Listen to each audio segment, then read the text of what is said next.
This is the AAOS Advocacy Podcast, part of the Bone Beat Orthopaedic Podcast channel. We cover health policy issues impacting musculoskeletal care, as well as how our orthopedic surgeons and listeners can become advocates for our patients and the profession.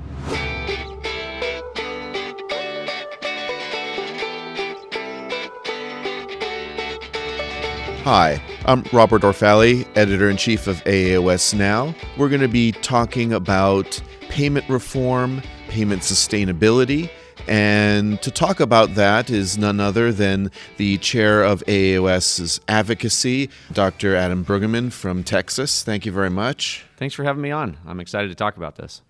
It's certainly not a topic that you haven't talked about before, I haven't talked about before. It's actually one of those things that I think I still was talking about, treating fractures in pins and plaster, or you were using Harrington rods for your spine fusions, and, the rest of the world has moved on, and here we are still talking about payment reform, or I like to say, like the sustainability of practice, of independent practices, of group practices, making sure that we can take care of our patients. And let's go to, one of the first iterations of this, the sustainable growth rate, or SGR, and let's just kind of remind people of how we got to where we are today. Yeah, it's great. Sometimes we need a history lesson so we don't keep repeating it. Unfortunately, we seem to keep repeating it. Congress changes over. About 25% of Congress can change over in any given election. And so we lose some of that institutional knowledge when people like Congressman Burgess leave, who remembers going through MVPs and SGR. So 1997, 1998, we were still under the MVPs, was how we were getting paid back then.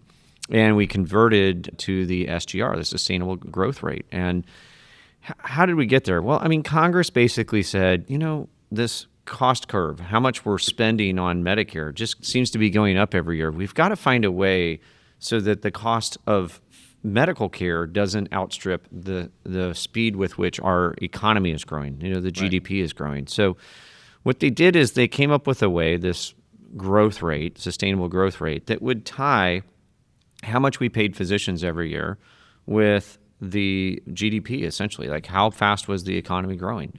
And so at the end of every year, they would look back and say, how much did we project that we would spend on physicians? But how much did we really spend? And they would combine those two.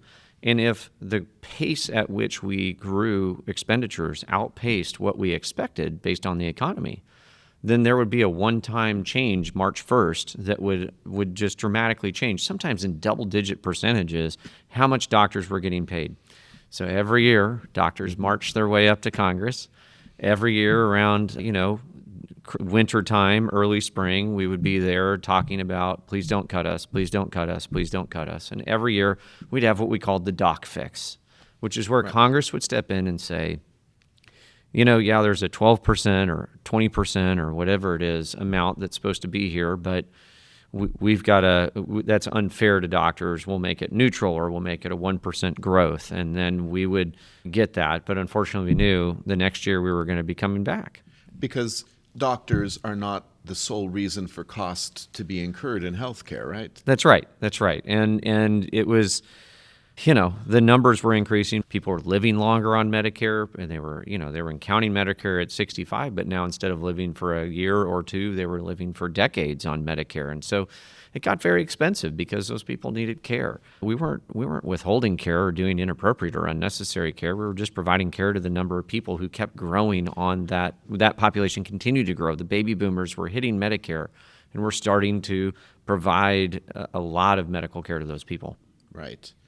So we tried to fix the entire system by fixing doc payments, but proportionally that just disproportionately kind of put everything on our backs. And at the beginning, that could be managed, but every year, like you say, the cuts got more and more severe. I remember when it was getting up to 20-30% potential cuts that would have just kind of decimated physician practices in a single year. Yeah, that's right. And so finally, that gained enough momentum. We went through that from 1997 till about 2015. So almost 20 years worth of back and forth. And, early on, the numbers weren't as big as we're talking about. Early on, the first couple of years, it was a little bit 1% here, 1% there. It wasn't too bad. Right. Things were moving up or down. But as we got further and further into it, because we kept kicking the can down the road, the numbers just got bigger and bigger and bigger and bigger until it was just, unsustainable, the unsustainable growth factor or growth rate, right? Right.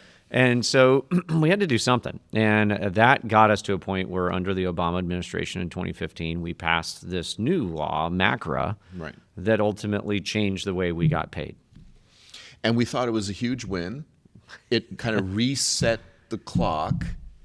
But then what happened after that? Yeah, so MACRA is what we got into there were two pathways within MACRA. One was MIPS. So that was looking at quality, right. And the other was the alternative payment models, the APMs. And the thought process was, let's stop paying doctors to do things. Let's start paying doctors for the quality they bring or the value they bring. And so that whole concept of value-based care that we're probably all tired of hearing about really is hitting a fever pitch at that point. We've got to do something to tie pay to this value that they bring.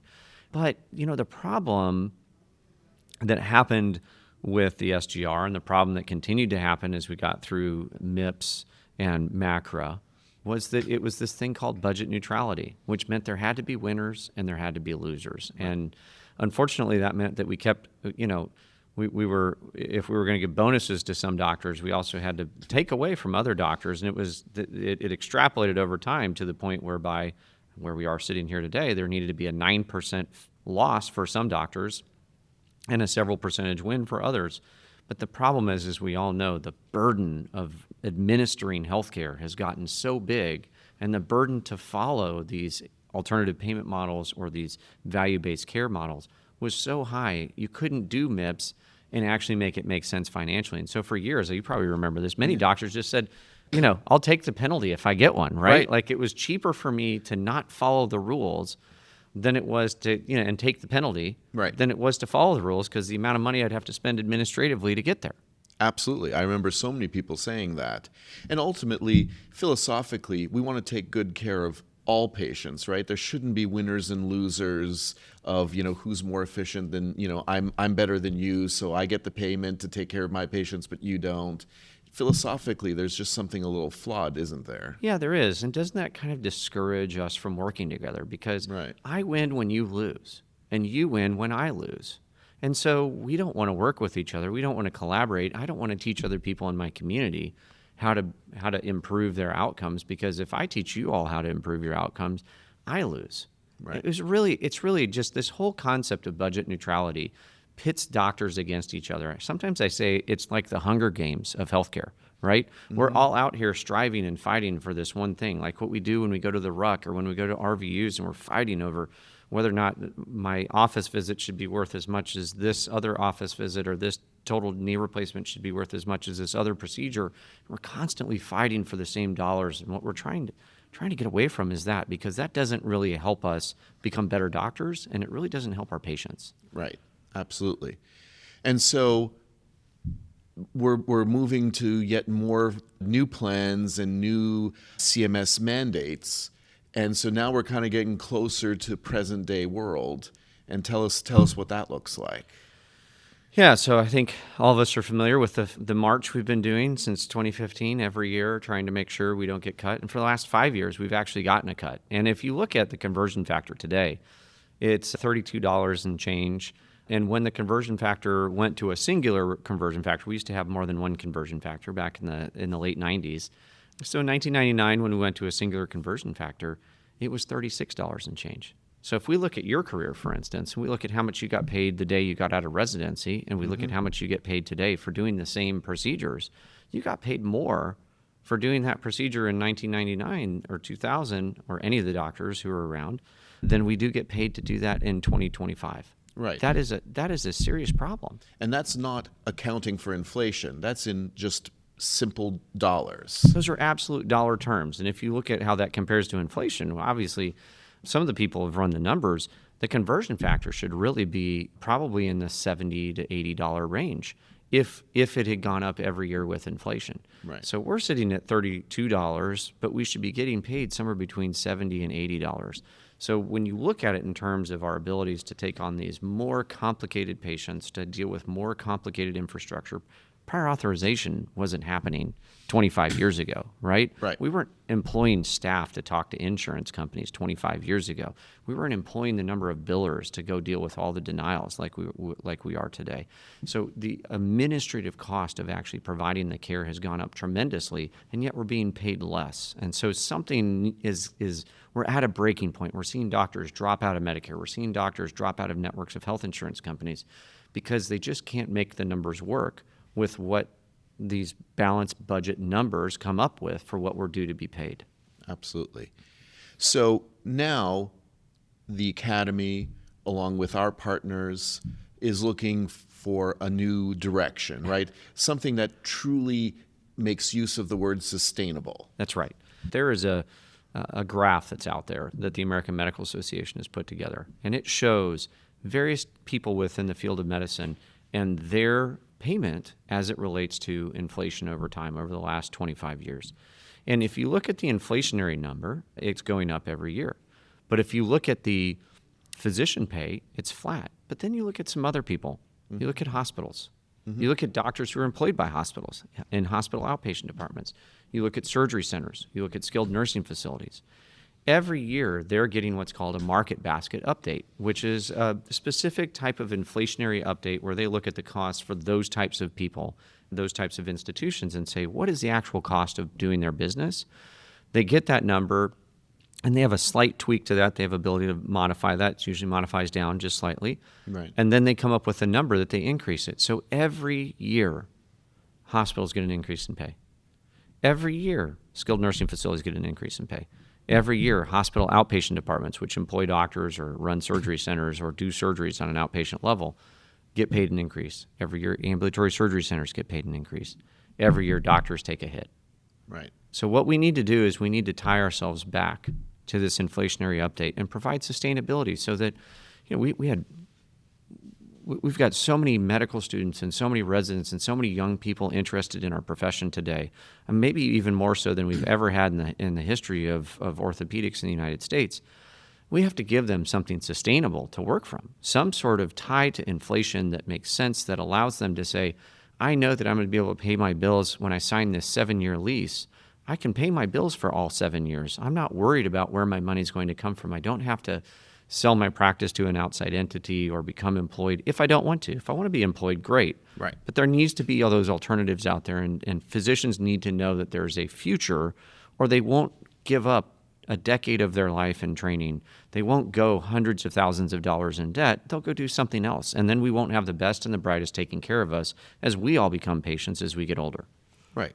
And certainly anyone who's a small business owner, i.e., smaller medical groups, they need predictability, don't they? That's right. You can't invest if you don't know what next year, next 5 years looks like. That's exactly right. And you look at where our physician colleagues are investing.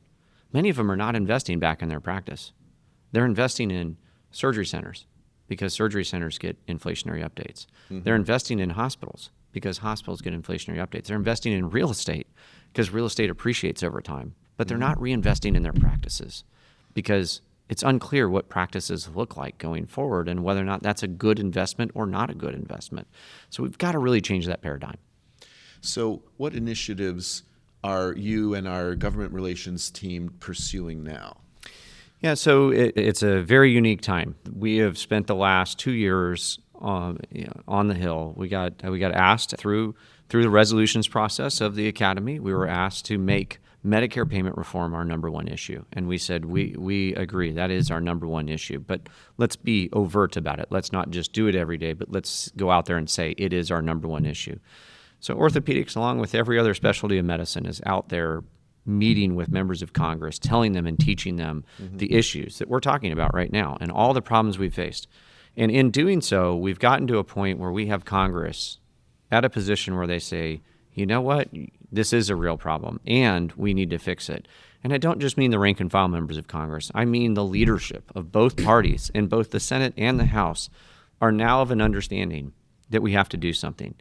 We've hit a unique point now where physicians were not included in the bills that kept the government running through the end of the year. But now, because of that, leadership is saying we're interested in looking at a long-term solution, a long-term fix, a sustainable fix, hopefully not called the sustainable growth rate, but a sustainable fix that ties physician pay to inflationary updates on a go-forward basis. Right. I don't think we're here to try and figure out how to fix all the wrongs. I don't know that we're ever going to be able to get them to kick in the amount of money it would take to change the conversion factor to where it should have been had we gotten inflationary updates for the last 25 years. I'm not certain we can get there. But what I do think is going to happen is that we have enough momentum for us to continue to look at a bill within this administration and within this Congress to actually get inflationary updates tied permanently to inflation. And I think that's an important note. Like a lot of this discussion is doom and gloom. Certainly, over the last 20 years, there haven't been a lot of wins. The win is kicking the can for another year. Certainly when I go and talk to, Congress people, senators, staffers, and I talk about the AMA graph, they say, yeah, I've seen it. Right. And I say, look at the percentage of the total healthcare budget that's made up of physician fees and how it's dropped. And say, we get it. We already know that. So I think it's important for people to recognize that we're not just talking into the wind, that people actually are starting to get the message. But now, obviously, the heavy lift is to actually solve the problem, right? That's right. Yeah, I got invited this past year to speak and to testify in front of Congress multiple times, but one of the times was about consolidation, and that was my message. This Medicare fee schedule is one of the big drivers of consolidation within healthcare. When physicians can't find a way to make it in individual or independent practice, they have to find alternatives, and those alternatives end up typically costing the healthcare system more money. It doesn't mean we're against anyone who's chosen those pathways, whether we're talking about an employed model or an academic model or some other model. But what we are against is the inability to make a choice. And that is what we're pushing for. And so we're now at this point where we are seeing tangible effects of the meetings that you've been having and people have been having for the last decade about the problems that we see within our healthcare system because we're not on an inflationary update. What that's ultimately cost our healthcare system and what we believe it is going to cost our patients as it relates to access. I just had a meeting with some physicians at a very well-known, very well-respected institution, nationally known group, and 7 out of their 9 total joint surgeons are no longer taking Medicare. Things are changing, and they're changing rapidly, and this is going to create an access problem for our patients. Right, because even large systems are being hurt by this, aren't they? That's right. Everybody's being hurt. It's not one individual. And, when patients are calling their members of Congress and saying, I can't get an orthopedic surgeon to see me for 6 months, or I can't find a primary care doctor, now Congress is saying, oh, there really is a problem. These doctors have been telling us about these problems. They've educated us about it. It's at the top of their mind. They know about it. And then when the patient calls in and activates that memory, now they're engaged to say, we really do have to do something about this. Absolutely. And so obviously the actual bill that would be put on the table is going to be something that's going to be in flux. And so what we could talk about today might be different by the time someone is watching this, even a few weeks from now. But, I know I've asked you this before, but let's kind of review, what should the average member of the academy, what every orthopedic surgeon should do to help themselves, to help their patients, to help the entire profession? Yeah, certainly engage. I love the question that's always been asked. I've heard John Gill ask it so many times. How many of you know who your member of Congress is? And hopefully most of us know who our member of Congress is, but that's still not a guarantee. And then the second question is always, how many of you have a member of Congress who knows who you are? And so developing relationships to tell your story. I can't tell you, some of the best meetings I've had with members of Congress has been in their district with a physician who practices in their district and takes them around and then sits down and talks to them. They love that tangible nature of someone in their district who is teaching them and telling them about the issues they face. But we also need to engage our patients, and we maybe don't need our patients to go to the Hill and talk about the issues they're facing, but we need to collect their stories and be the speakers on their behalf. We need to tell their stories. So when things happen within our offices, or when we have to unfortunately close our practices or reduce our practices to various insurance carriers because of the challenges related to the financial components of this, we need to tell those stories. We need to be out there communicating how difficult it is getting for our patients to gain access, because we just can't make those numbers work. And I think that's really critical and important. Get to know your members of Congress and become the storyteller and the voice for our patients. And just to amplify that, I mean, I think that's something I really learned during my time in advocacy is, as scientists, as, people who went through med school training and that, we're used to processing data and the cold, unemotional data.